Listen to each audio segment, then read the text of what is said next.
Bonsoir et bienvenue dans cette vidéo. Je peux te dire bonjour aussi, c'est pendant quelle heure tu la regardes.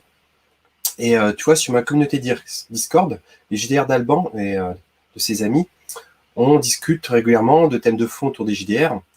Et il est ressorti, tu vois, le thème de pourquoi le JDR est apparu, est revenu en force à partir de 2015. Et on a commencé à lister un petit peu, tu vois, les différents points. Et effectivement, j'ai commencé dans ma tête à égrener un peu une présentation. Tu vois, donc ça date de ce début d'après-midi et là, je te le propose, là. Du coup, je vais mettre en grand écran pour que tu puisses bien voir la présentation. J'ai structuré ça, ça va être relativement court, assez synthétique, mais je donnais quelques éléments clés de réflexion. N'hésite pas à commenter en dessous ces choses sur lesquelles tu es d'accord, tu n'es pas d'accord. C'est mon approche, c'est les données que j'ai rassemblées avec mon approche, mon ressenti, puis mon expérience JDR, mes 25 ans de JDR. Du coup, on se met ici, en grand. C'est parti. Donc, pourquoi assistons à un renouveau des jeux de rôle depuis 2015? Et pourquoi j'utilise cette date 2015? On va le voir ensemble. Donc très rapidement, je suis Alban Lefoll, je suis geek depuis très longtemps, j'ai toujours été geek. Je suis fan de fantasy, fan de SF, rôliste, je suis métalleux et formateur, professeur de méditation, donc je suis un peu tout ça. Et sur ma chaîne YouTube ici, tu trouves un petit peu tous ces différents éléments de ma personnalité. Et du coup, il y a peut-être des choses qui te plairont plus que d'autres, donc n'hésite pas à regarder que ce qui t'intéresse. Donc on revient ici. Alors le JDR, en fait, on peut dire qu'il y a eu plusieurs périodes historiques. Donc déjà, en fait, le JDR, c'est un jeu de société qui est assez récent, tu vois. Il date de 1974. Donc là, on approche, tu vois, des 2024. On approche des 50 ans, tranquillement, du JDR, mais on n'y est pas encore. Donc c'est un jeu de société très récent qui a connu plusieurs époques. Et une première époque, de 1974 à 1990, où en fait, c'était la découverte pour les jeunes de l'époque. Et j'y étais pas, j'étais encore trop jeune, moi, personnellement, parce que je suis né en 1981. Donc c'est un nouveau jeu de société, très innovant, très créatif, qui permet enfin d'incarner les personnages que l'on découvre par les livres, parce qu'à l'époque, effectivement, c'est surtout par les livres qu'on découvrait ce genre d'univers. Les jeux vidéo étaient très peu répandus, et du coup, c'était interactif, c'était sympa, ça permettait de passer un bon moment entre amis, et effectivement, on pouvait incarner enfin, par exemple, des magiciens, comme en Terre du Milieu, ce que j'ai fait la première fois que j'ai joué à JRTM. On peut aussi incarner un Jedi raté, un chasseur de primes, un Star Wars. Bref, c'était vraiment génial. On pouvait enfin être les héros que l'on voyait dans les films ou dans les livres. Et à l'époque, effectivement, tu vois les grosses licences, les grosses références, des Conan le Barbare, c'était le Seigneur des Anneaux, c'était Star Wars. Voilà, il n'y avait pas Harry Potter, tout ça. Tout ça, c'est beaucoup plus récent. Donc, on avait ces grosses références-là, cette fantasy très ancrée, aussi cette science fantasy de Star Wars. Star Trek aussi, qui était une grosse référence déjà à l'époque. Et enfin, vous pouvez incarner les personnages des séries qu'on préférait, des livres, des films. Et à partir des années 90, ça a commencé à être très compliqué pour les jeux de rôle, parce que d'une part, il y avait certaines personnes qui ont eu des déviances sectaires et qui ont fait des jeux de rôle. Du coup, une association entre mouvement sectaire et jeux de rôle. Et comme les parents étaient assez inquiets du comportement des enfants qui s'enfermaient dans une chambre à faire des choses un peu étranges, et beaucoup de parents, comme les miens, ont tout fait pour dissuader leurs enfants de jouer à ces jeux tendancieux.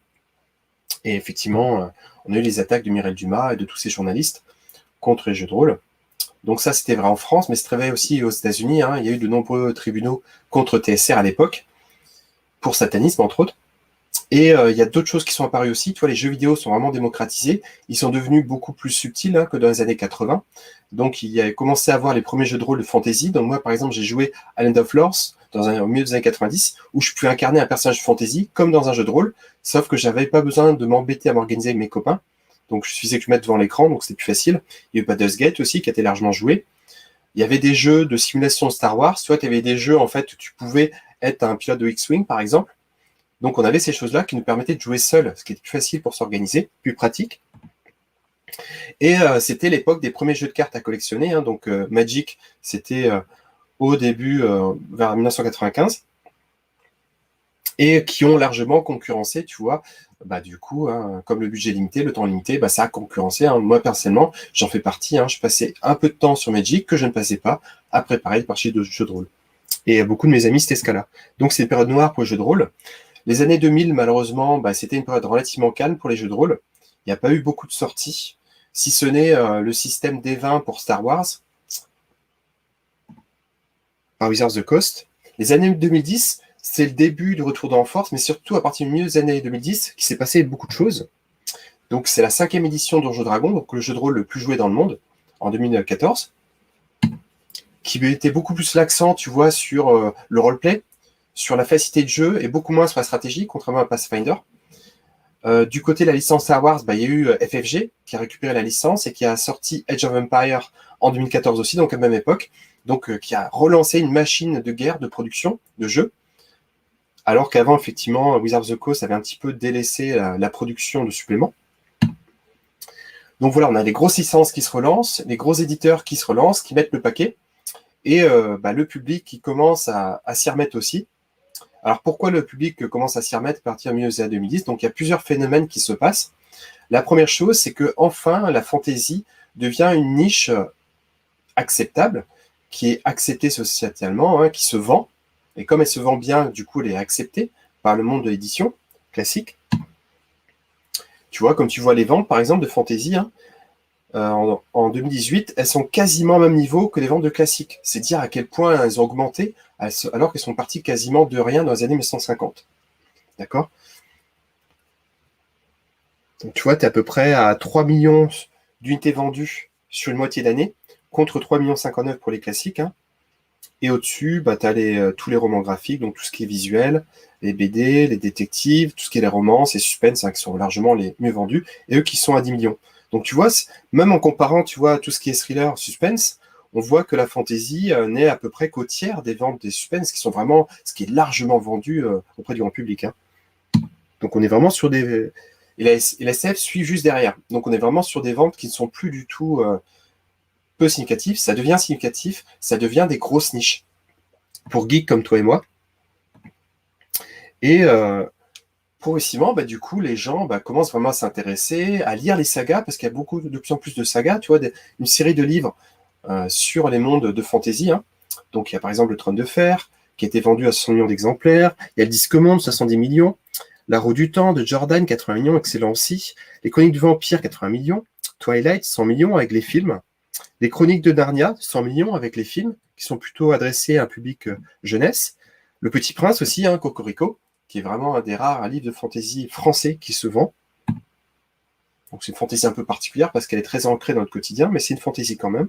Et le Hobbit, d'accord, juste un tout petit cran dessus, 142 millions. Numéro 2, Le Seigneur des Anneaux, pour moi la grosse référence de fantasy. Et numéro 1, comme tu le sais, Harry Potter, d'accord, plus de 500 millions de livres vendus. Et l'École des Sorciers, effectivement, qui est encore le numéro 1 quasiment des ventes de fantasy, encore de nos jours, sur Amazon.com. Donc au total, c'est plus d'1 milliard de livres de fantasy qui se sont vendus, c'est énorme. Donc c'est 1 milliard, du coup, tu comprends que ça a été lu par des gens, et du coup, ça pénètre la culture pop, ça pénètre effectivement le quotidien des familles, parce que de plus en plus, ce sont les plus jeunes qui lisent Harry Potter. Je connais beaucoup de lecteurs, parce qu'effectivement, c'est plutôt des romans jeunesse, qui ont dans les dizaines d'années, qui adorent Harry Potter. Donc mes anciens élèves, beaucoup adoraient Harry Potter, notamment les jeunes filles. Et puis en France, si on regarde les spécificités, tu vois, nos BD se vendent très bien, les BD de grande qualité, comme celle des Terres d'Aran, Elf, tu vois, plus d'1 million vendus, Nains, plus de 560 000, Orques et Gobelins, 190 000, donc au total, on est à peu près à 2 millions de BD vendus dans cette série-là, tu vois, rien que Terres d'Aran, dans la fantasy. Donc tu vois, la fantasy commence à être vraiment acceptée, elle commence à être vraiment lue, parce que les geeks des années 90-2000, qui étaient des geeks, tu vois, boutonneux, qui adoraient les sciences, qui étaient scientifiques, et qui derrière ont fait de longues études, du coup, ils ont accédé à des postes à responsabilité, parce que effectivement, les cultures scientifiques sont comme mieux rémunérées que les autres, et du coup, ont transmis ça dans leur culture d'entreprise, donc la gamification par exemple, et dans leur famille, d'accord, leurs enfants aussi qui ont tendance à être plus facilement des geeks, et du coup, ils ont un petit peu aussi embrigadé leurs femmes, leurs amis. Et à partir, tu vois, de 2014, c'est le retour aussi fulgurant du jeu de rôle numéro 1, donc Donjons et Dragons, qui est le plus ancien, mais aussi le jeu de rôle le plus vendu dans le monde. Donc tu vois des MJ d'une quarantaine d'années, comme moi, tu vois, comme ce MJ-là, commencent à revenir au jeu de rôle. Pourquoi? Parce que passé 40 ans, si on a eu des enfants, en général, on les a eu vers 30 ans, donc les enfants ont passé 10 ans, ils sont un peu plus autonomes, du coup on a plus de temps disponible, on peut se remettre au jeu de rôle. Et pour ceux qui n'ont pas eu d'enfants, du coup, ils ont continué à jouer sans souci. Et pour ceux qui ont eu des enfants, la plupart initient leurs enfants relativement jeunes et jouent avec eux, du coup, ils transmettent la flamme.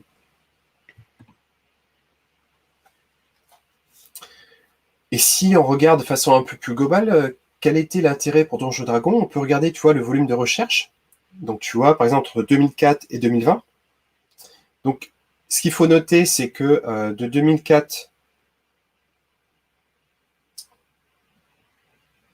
à 2014, on est grosso modo sur la 3e et 4e édition. Donc, tu vois que sur la fin, on est vraiment sur la 4e édition de Donjons et Dragons. On est sur le plateau, hein, la zone basse d'intérêt.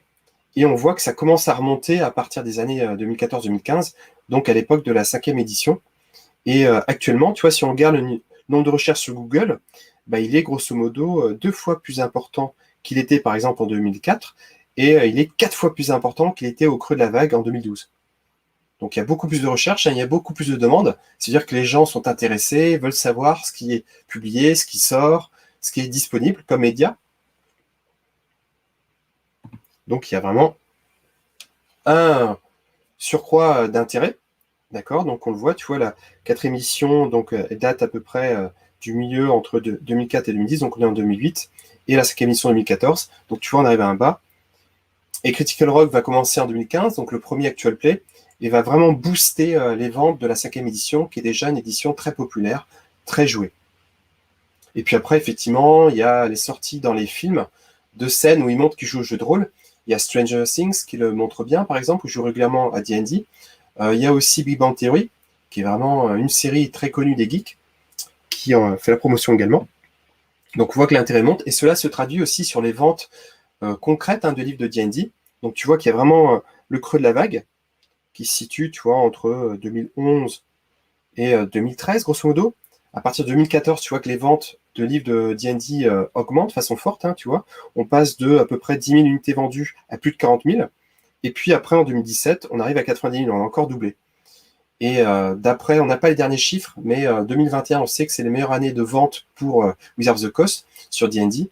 Donc visiblement, on va sans doute dépasser les 100 000 ventes de livres de suppléments. Effectivement, chaque supplément est attendu avec impatience. Et la plupart des gens comme moi qui sont fans, bah, du coup, tu vois, ils investissent, ils prennent tout, quitte à pas prendre le temps de tout lire, mais c'est bien déjà d'avoir tout ce lore-là pour nous inspirer dans nos aventures, nos campagnes. Et tu vois, si on regarde la taille de la communauté, donc à partir de 2014 à 2015, donc on a eu une augmentation de 6% de la communauté. Entre 2014 et 2016, 16%. 2014-2017, 41%, donc quasiment la moitié. Et plus de 52% entre 2014 et 2018. Donc quelque chose vraiment de considérable. Donc on est sur des croissances, et les croissances commencent à être de plus en plus fortes. Bon, je pense que là, Wizards of the Coast va atteindre un plafond, je pense, entre 2021 et 2023, mais déjà, on a une solide communauté de 50 millions de joueurs, et 3 millions de MJ dans le monde. Et du coup, ce retour est dû à quoi? Donc on l'a dit un peu tout à l'heure, c'est déjà effectivement une nouvelle édition plus accessible, et aussi la multiplication des vidéos d'actual play, d'accord? Parce que la vidéo, effectivement, le média le plus utilisé pour apprendre des nouvelles choses, pour s'amuser.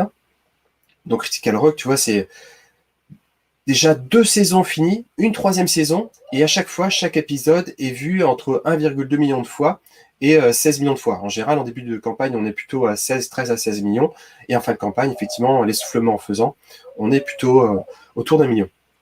Mais au total, c'est plus de 1000 heures, tu vois, de jeu rien que sur Critical Role. Et si on fait le total sur tous les actual plays, il y a des dizaines d'actual plays sur le web, tu en trouves sur YouTube, tu en trouves sur Twitch, on en trouve un petit peu partout. Ça représente des milliers d'heures, des milliers d'heures, et des dizaines d'actual plays. Donc tout ça, en fait, va faciliter l'entrée des nouvelles générations qui n'ont plus besoin, comme nous à l'époque, de nous farcir les règles, livre de règles. Ils peuvent déjà avoir une première expérience en regardant, et ce faisant, avec une expérience déjà de visualisation de 3 heures, ils peuvent déjà avoir l'équivalent d'une expérience que nous, on a en ayant une première lecture d'un livre. Donc c'est considérable, c'est une accélération de la consommation qui est énorme. Et puis autour de ça, il y a toute la pop culture qui s'est développée, donc le cosplay qui s'est largement développé autour des actual plays, et autour bien sûr aussi des animés, mais des actual plays aussi. Si tu vas aux États-Unis, tu vas sur Instagram, tu vois qu'il y a beaucoup de cosplay de Critical Role par exemple. Et on constate aussi qu'il y a une créativité énorme dans le monde professionnel du jeu de rôle. Donc on a des éditeurs nouveaux qui apportent vraiment du sang neuf, qui apportent des idées neuves, comme Freeleak par exemple, hein, l'éditeur suédois, qui est apparu en 2014. En France, Arcane Asylum, qui est apparu au milieu des années 2010 aussi. Lapin Marteau aussi, qui traduit et qui publie des guides à l'aide des MJ et des joueurs de très grande qualité. Donc on a effectivement cette forte créativité, on a aussi cette émulsion, on a aussi ces gens qui sont des gamers de jeux vidéo, qui prennent les meilleures idées de jeux vidéo, qui les importent pour le jeu de rôle, et vice-versa, qui jouent autour de table jeu de rôle et qui importent les meilleures idées pour les jeux vidéo. Donc on a vraiment une forte communauté de gamers. Et ce qui est très intéressant sur les jeux de rôle, c'est qu'on a une relative proximité des petits éditeurs, souvent c'est des petits éditeurs de jeux de rôle, par rapport à leur public cible, donc les MJ surtout, et les joueurs, mais surtout les MJ qui achètent souvent, par les Discord, l'application serveur Discord, depuis du coup le milieu des années 2010, les groupes Facebook aussi, depuis les années 2010, qui sont dédiés à différents jeux, à différents éditeurs, et tous les financements participatifs qui ont permis du coup de s'intéresser de près et même de préfinancer des nouveaux jeux. Et ça a facilité le lancement de nouveaux projets, de nouveaux éditeurs. Donc ça a vraiment mis un gros coup de boost aussi, au milieu des années 2010, au jeu de rôle. Puisqu'effectivement, dans le monde du jeu de rôle, on n'est pas sur des gros volumes de vente, comme tu as pu le voir. Déjà, effectivement, Wizards of the Coast, s'ils vendent 100 000 exemplaires d'un supplément, pour eux, c'est énorme, alors que par rapport à un éditeur littérature blanche, 100 000 exemplaires, c'est une bonne vente, mais ils peuvent faire beaucoup mieux que ça. Effectivement, des gros éditeurs clés comme Wizards of the Coast, donc l'éditeur de Donjons Dragons, mais qui est aussi le créateur et l'éditeur de Magic the Gathering, est vraiment à l'écoute du public. Par exemple, suite au mouvement Black Lives Matter, ils ont décidé d'intégrer beaucoup de choses dans Tasha pour pouvoir mieux y répondre à cette attente sociétale-là, notamment aux États-Unis.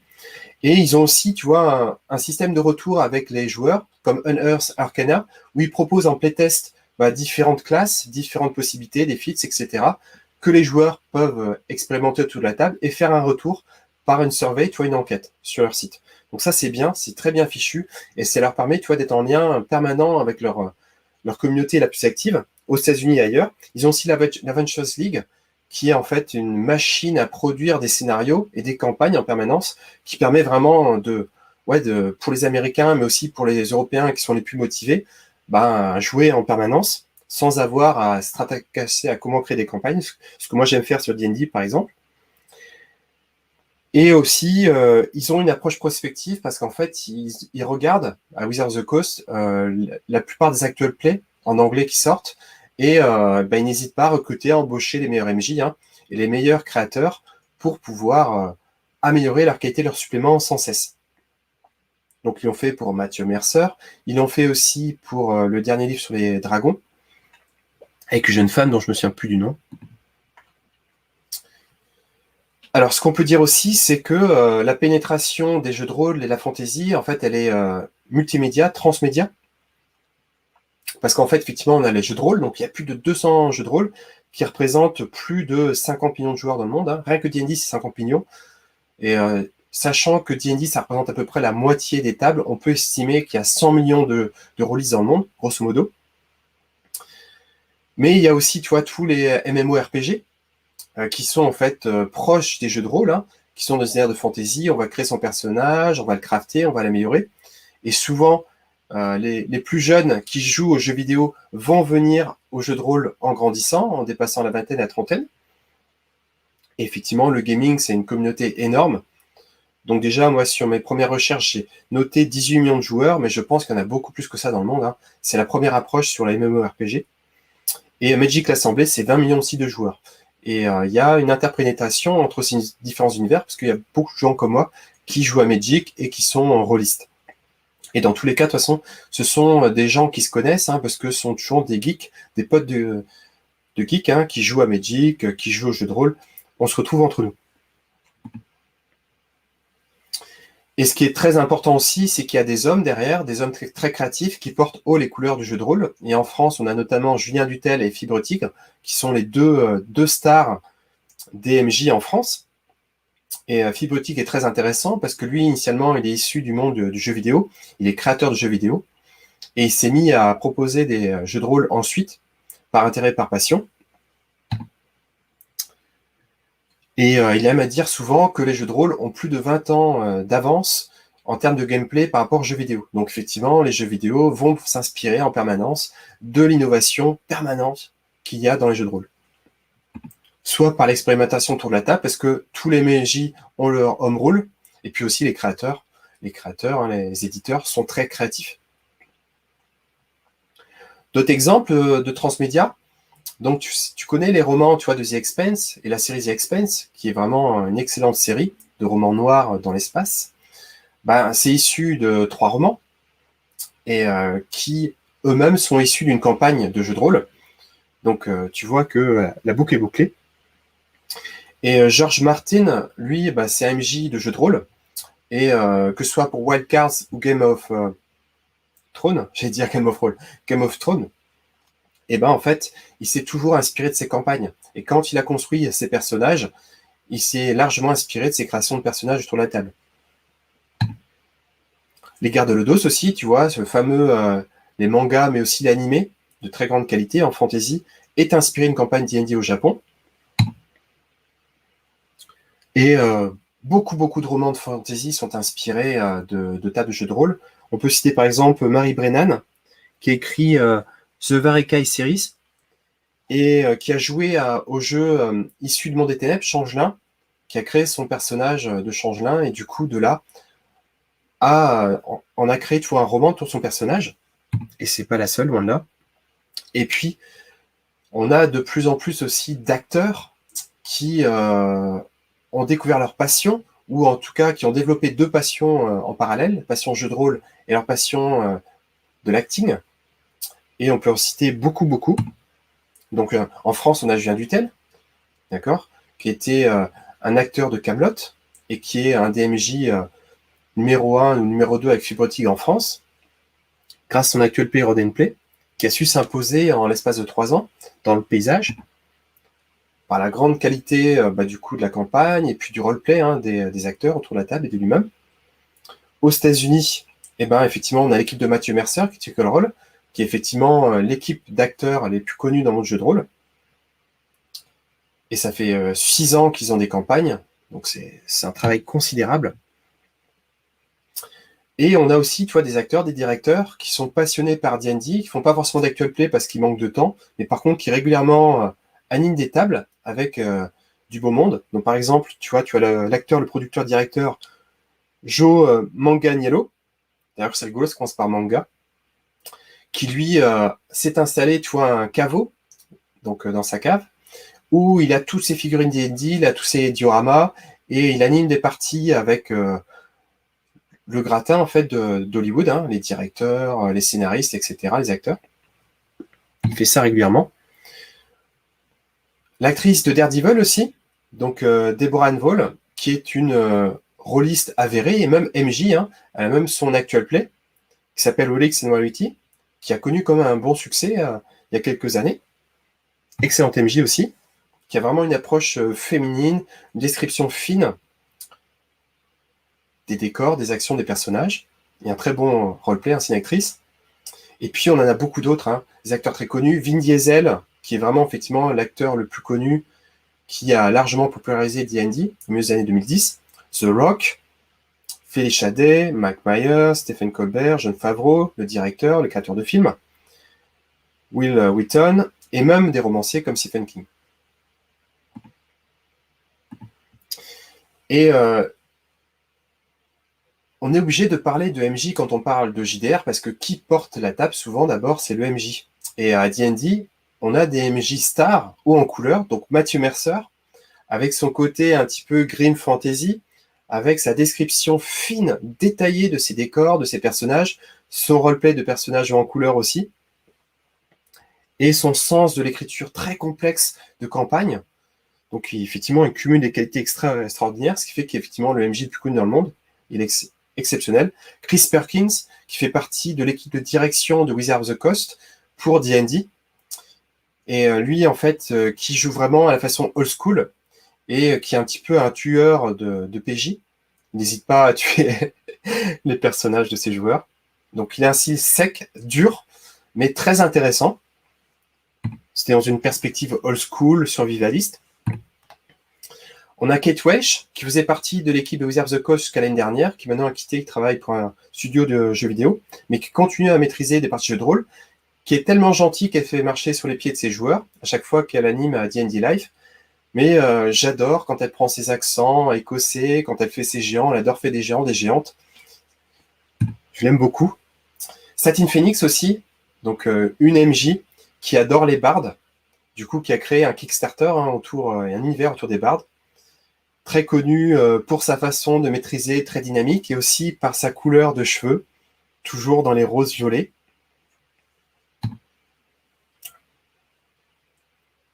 Crawford, qui est un des principaux créateurs de suppléments avec Chris Perkins, qui a une façon de jouer en roleplay ces personnages féminins qui est très intéressant. Il les joue très très bien, ces personnages féminins. C'est peut-être en lien avec le fait qu'il ait une homosexualité pleinement assumée. Et ça, du coup, c'est un très bon message envoyé à toute la communauté LGBT. D'ailleurs, effectivement, la communauté LGBT s'est saisie de D&D, et ça, c'est aussi un des facteurs de réussite des jeux de rôle. C'est l'ouverture à toutes les sphères de la société. Et on a des stars plus récentes qui se sont battues dans le cadre du mouvement Black Lives Matter il y a 2-3 ans. Donc Bidef Walter, qui est devenu MJ Pro, et Abria Iyengar aussi, qui est devenue une MJ Pro pour Critical Role. C'est elle qui anime la saison 3 de Critical Role. Donc une femme extraordinaire aussi, avec des descriptions très fines, avec une intelligence dans son jeu, qui adore que ses joueurs l'amusent, qui est un petit peu moins axé sur les règles, mais beaucoup plus sur le RP. Donc 2 très bons MJ, 2 étoiles montantes qui vont continuer à monter. D'ailleurs, qui était MJ au dernier D&D Live, c'est pas rien. Alors, il y a d'autres personnes aussi qui portent un peu le mouvement du JDR dans le monde. C'est les influenceurs qui sont présents sur Twitch et Instagram, essentiellement. Donc, on a Becca Scott, qu'on voit ici, une charmante jeune femme, qui est une streameuse, donc qui stream ses parties de Magic. Donc, elle adore l'univers Magic, elle aussi, comme moi. Elle est MJ de Call of Duty, elle adore l'horreur, donc elle adore terrifier ses joueurs. D'ailleurs, effectivement, elle a créé des streams autour de ça. Et elle est MJ Pro pour ça, d'ailleurs, elle est payée pour ça. Et elle est animatrice du D&D Life, donc elle a cette capacité à animer, à être dynamique, souriante, à avoir cette force en elle. D'ailleurs, elle pratique aussi, comme moi, du yoga, elle médite aussi, ça l'aide. On a Anna Prosser, qui est une femme aussi extraordinaire, très belle femme, très intelligente, une présentatrice des événements de gaming, de troupes premier ordre. Donc, toutes les compétitions de gaming dans le monde aux États-Unis, c'est elle qui les anime quasiment, qui est une joueuse de D&D aussi, donc elle participe à des streams de D&D en actual play. Et elle a même animé un D&D Live, pas le dernier, mais celui d'avant. Et tous ces-là sont présentes sur des sphères de gaming, donc les sphères digitales de gaming, donc Twitch, Insta, YouTube également. Et autre facteur qui a facilité l'émergence du JDR à partir de 2010, c'est tous les jeux de rôle et tous les jeux vidéo basés sur les jeux de rôle, notamment les MMORPG, qui font partie des numéros qui sont dans le top 10 des jeux vidéo les plus joués dans le monde, comme League of Legends, qui est vraiment un jeu de combat, mais dans un univers de fantasy. WoW aussi, bien sûr, World of Warcraft, qui est un des MMO les plus joués dans le monde, tous les Final Fantasy, qui en fait vont permettre à un jeune public, donc il y a souvent moins de 20 ans, à du coup s'intéresser aux univers de fantasy derrière, et puis s'intéresser aux univers fantasy en général, donc les romans et puis les jeux de rôle. Et tu vois, pour donner un chiffre, il y a 8,8 milliards d'heures de jeux vidéo streamés au premier trimestre 2021. Donc effectivement, si sur le premier trimestre c'est ça, on peut grosso modo multiplier par 4, donc on va être à peu près à 30 milliards d'heures de jeux vidéo streamés. Donc Twitch, YouTube et aussi Facebook. Donc tout ça, ça crée en fait, par effet entraînement, une envie de découvrir ces univers et puis de creuser derrière. Et aussi, plus récemment, à partir des années 2010, c'est les VTT, les Virtual Tabletop, qui sont bien développés et qui facilitent l'organisation des parties, parce que le gros point faible qu'on a dans les parties entre potes, c'est trouver une heure, trouver un créneau et trouver un lieu pour se voir, pour se rencontrer. Et ces outils-là permettent d'une part de jouer avec des amis qui habitent loin. Donc par exemple, tu vois, je joue avec un pote qui vit en Irlande et des amis qui sont en Finistère alors que moi je suis en région nantaise. Et j'ai même joué avec des jeunes israéliens des ados israéliens. Hier, j'ai animé une partie avec un Anglais. Et la semaine prochaine, je jouerai avec un Suédois, tu vois, et avec aussi un Hollandais. Donc voilà, ces outils-là sont vraiment extraordinaires pour rassembler des gamers de jeux vidéo. Donc tu as eu Fantasy Ground qui était le premier, au début des années 2000, qui, tu vois, représente à peu près, grosso modo, 3 millions d'utilisateurs. Hein. On n'a pas les chiffres très récents, parce qu'ils n'ont pas publié des chiffres plus récents que 2018. Roll20, par contre, qui est très fier d'annoncer qu'ils ont beaucoup d'utilisateurs depuis le confinement. Donc tu vois, le quatrième trimestre 2020, 8 millions d'utilisateurs. Donc effectivement, c'est la principale plateforme de VTT dans le monde. Et Foundry, il n'y a pas trop de chiffres qui sont sortis, mais d'après les extrapolations que j'ai pu faire sur différents Discord, etc., on sera à peu près autour d'1 million d'utilisateurs, grosso modo. Donc tu vois, grosso modo, en totalisant tout ça, on dépasse les 10 millions d'utilisateurs hein, de ces VTT-là qui permettent du coup de s'organiser facilement. Parce que c'est beaucoup plus facile d'organiser une partie à distance, tu vois, où on n'a pas besoin de se préoccuper du lieu. Les horaires, c'est plus facile parce qu'on n'a pas de temps de transport. Et pour la nourriture, du coup, chacun se nourrit à ce qu'il a à la maison, d'accord? Pas besoin de s'embêter à préparer quelque chose de spécifique.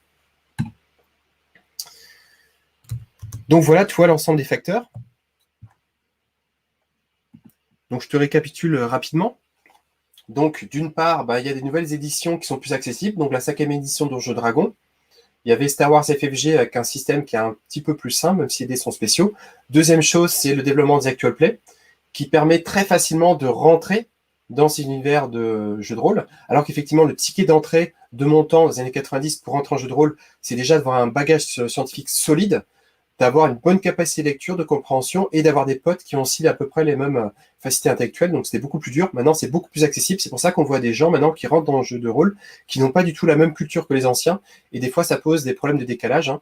Et ça, on commence à le voir entre les anciens qui ont plus de 40 ans et les petits jeunes qui ont moins de 20 ans. On a vraiment clairement un défi générationnel et des valeurs, des façons de jouer qui sont différentes. J'en parlais dans une autre vidéo. Donc je reviens. Donc on a les actual play, on a des nouvelles éditions qui sont plus accessibles. On a aussi des personnes qui portent. On a des MJ stars. Comme en France, on a Julien Dutel, Fibre Tigre. Comme aux États-Unis, on a Mathieu Mercer. On a aussi des influenceurs qui portent ça. Donc on a différents médias qui portent ça. On a une production supplément qui est riche, qui est issue d'éditeurs qui, du coup, qui cherchent l'excellence hein, pour pouvoir vendre. Parce qu'effectivement, comme on est quand même sur une niche, pour vendre, il faut vraiment produire une excellente qualité de production. Tout cela fait que, on a depuis 2015 un renouveau du JDR qui, je l'espère, va être pérennisé dans le temps. Il y a des chances qu'on connaisse un âge d'or dans les années qui suivent et qu'après ça se calme. Hein. Mais voilà, pour l'instant, on est plutôt sur cet âge d'or, je pense, pour quelques années encore. Profitons-en et jouons. Donc, n'hésite pas à commenter, liker, hein, souscrire la chaîne et n'hésite pas à mettre en commentaire ce que tu penses. D'accord, ton retour d'expérience. Je suis très intéressé. Je te fais un gros bisou. À bientôt.